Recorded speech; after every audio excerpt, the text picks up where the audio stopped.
Whether it's up in Fort Worth on the campus of TCU or down in Waco, the home of Baylor, the battle between the Horned Frogs and the Bears has been anything but civil. They call this one the Rivalry, and the 114-game series going into 2019 makes it one of the most often played college football matchups of all time. It will also soon have the mark of the longest-running matchup between schools in the football-hungry state of Texas. And this one has been about as evenly matched as it gets. All of that makes the battle between Baylor and Texas Christian University perfect for a breakdown right here on Stadium Rivals. Many don't know it, but TCU and Baylor both used to call Waco, Texas home. Then Ad-Ran Christian University, TCU moved to Waco in 1895, about 10 years after Baylor's arrival. There were 23 football games played while both universities resided in Waco, a 0-0 tie marking the first contest in 1899. In the early years of the series, Baylor and TCU played 8 games on Thanksgiving Day. The 1909 holiday contest came after the TCU school paper, The Skiff, accused a Baylor player of cheating. Baylor won this bulletin board material matchup at home 6-3. The game takes the distinction as the nation's first homecoming football game ever played. TCU's main academic building caught fire in 1910 and burned to the ground, forcing the school to find a new home. November 18, 1910, marked the first game after TCU's move 90 miles down the road to Fort Worth, won by Baylor 10-3. TCU joined Baylor in the Southwest Conference in 1923, where the two schools would meet as members for 75 years. But 1935 would start the era of TCU's greatest success. With All-American Sammy Baugh at quarterback, TCU would take home its first national championship that year. The road to a 12-1 season ran through Baylor and Waco. TCU would blank the Bears in this one, 28-0. In 1938, the year of TCU's second and most recent national title, the Horned Frogs scored 269 points while giving up just 60 in an undefeated 11-0 season.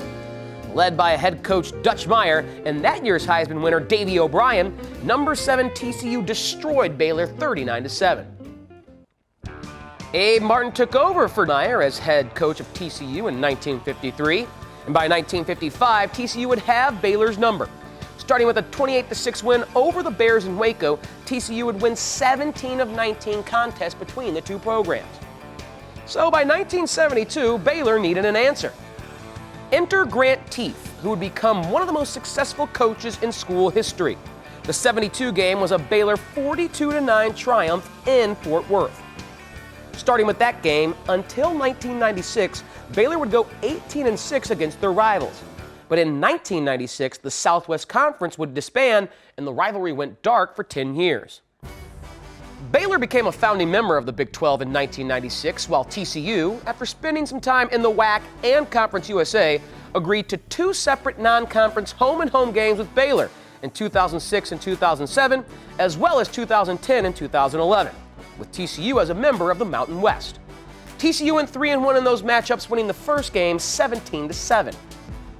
But that 2011 game, Baylor's only win in the 4-game series, would put Robert Griffin III on the map. Baylor never had a Heisman Trophy winner in the history of the program, and this was RG3's coming out party. TCU came into the game ranked number 14 against an unranked Baylor squad. At the end of the shootout, Griffin would finish with 359 yards passing and 5 touchdowns as Aaron Jones' 37-yard field goal with 1:04 left gave the Bears enough to hold on for a 50-48 win. And Griffin, of course, would go on to win the Heisman at the end of the year. In 2012, TCU joined Baylor in the Big 12 Conference, recreating the intra-conference battle on an annual basis. Baylor came into this one on a 9-game home winning streak, but TCU, behind 261 yards and 4 passing TDs from QB Trevon Boykin, would pull out the 49-21 win. The stakes were probably the highest in this rivalry in 2014. The game marked the first time in 110 meetings that both Baylor and TCU battled as ranked teams, number 5 and number 9 respectively. They were also the top 2 scoring teams in college football during this meeting, and the offenses would not disappoint.